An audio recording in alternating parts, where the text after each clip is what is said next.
and it's hard for me to believe then that a DVD program could actually be that valuable to these guys at this level. You know, like I said a minute ago, we've had pro athletes in almost every sport show up at our place and tell us that they've been doing P90X. And once I started, once we started talking about getting involved and me taking over the scientific advisory board, and then after I committed to this, when I hear that, I'd start laughing a little bit. You know, they see me giggling, and usually the response is something like, "No, that's the real shit, man. That stuff is horrible."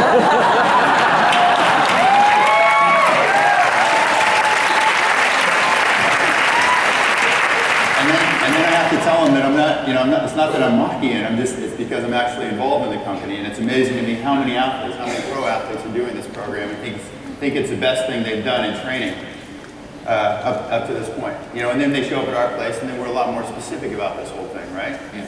So yeah, pro athletes have holes all over the place. Yeah.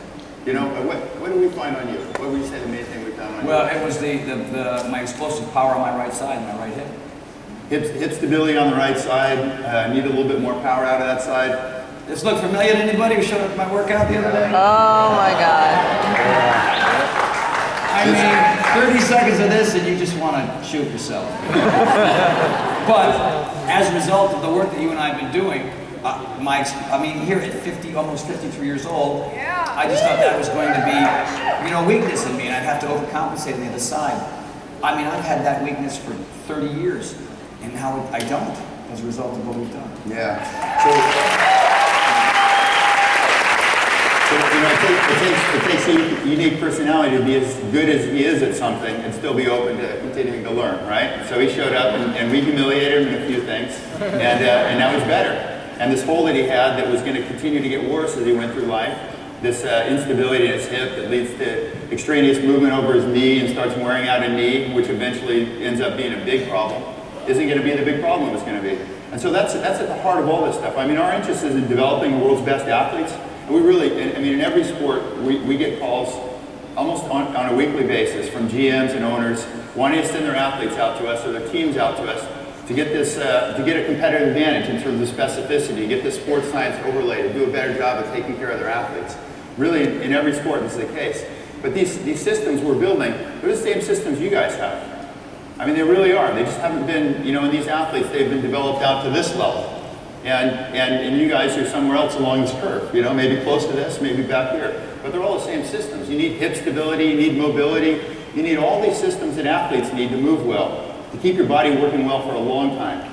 And so our commitment is to bring all this stuff we're bringing in the pro athlete world, all the sports science, all this leading edge technology, and apply it to you.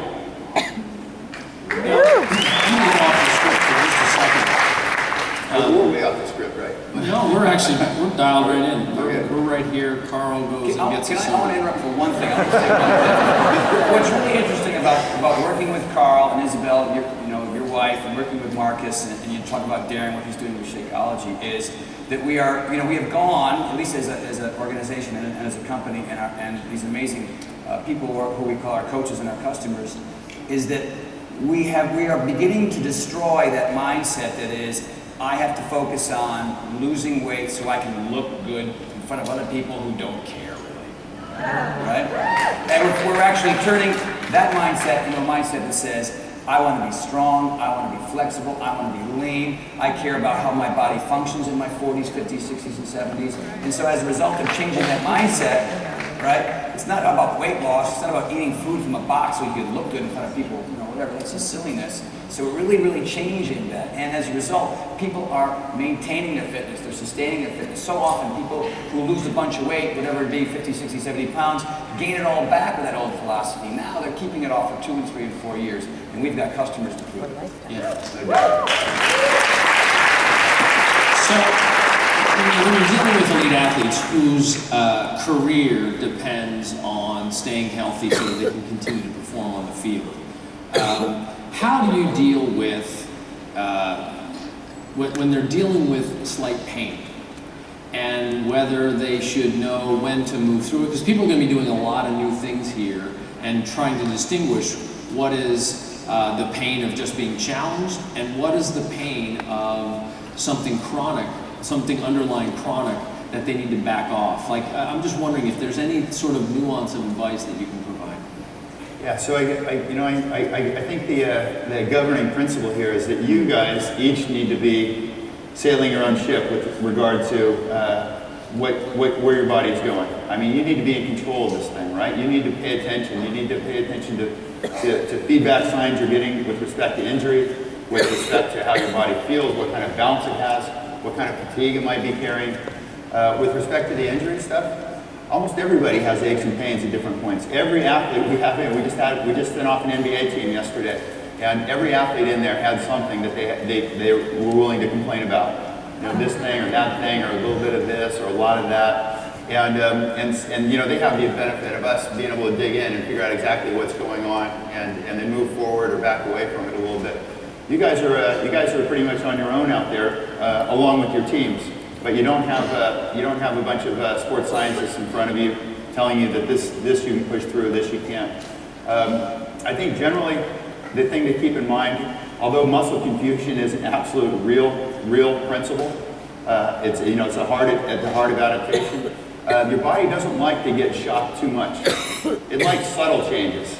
It likes to be developed to this level, and then to this level, and then to this level, and then given an environment that's a little hard for it up here and a little hard for it here, and just keep taking these little steps.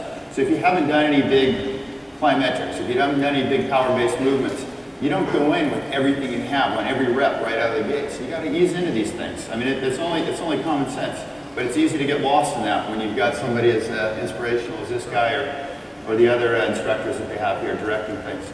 So your body doesn't like to take big leaps. It likes to be adapted at this level and then get exposed to an environment that forces it to adapt to this level and then to this level and so on. Is that it? Yeah, no, that helps. That little bit of clarity, again, we're not expecting everybody here to be a trainer or even advisor from that perspective. You're coaches, but sometimes we can get really overzealous in trying to push people and hammer through it. And it's really important that you listen to your body, especially as we ramp up the intensity of things. And we want to feel good about challenging you and your customers, which means we all have to have the agreement that we allow you and your customers to back off if they feel like they might be getting into the red zone. You know, you've got to know when to ratchet it back if you're going to perform at this level, because we are getting at an elite level with TurboFire, Asylum, and of course P90X and P90X-2. So I just wanted to get your perspective on it so everybody has permission to back off a little when it's needed. Can you talk a little bit about the stretching technique? So we're going to find different with PFT than you would traditional stretching.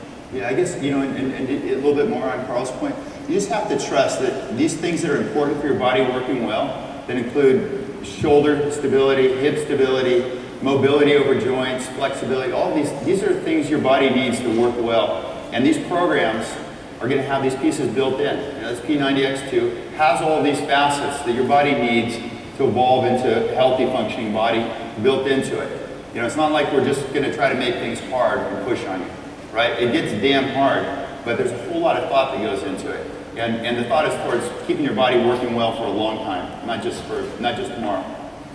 So with respect to stretching, Tony asked about this neurointegrated stretching that we're doing.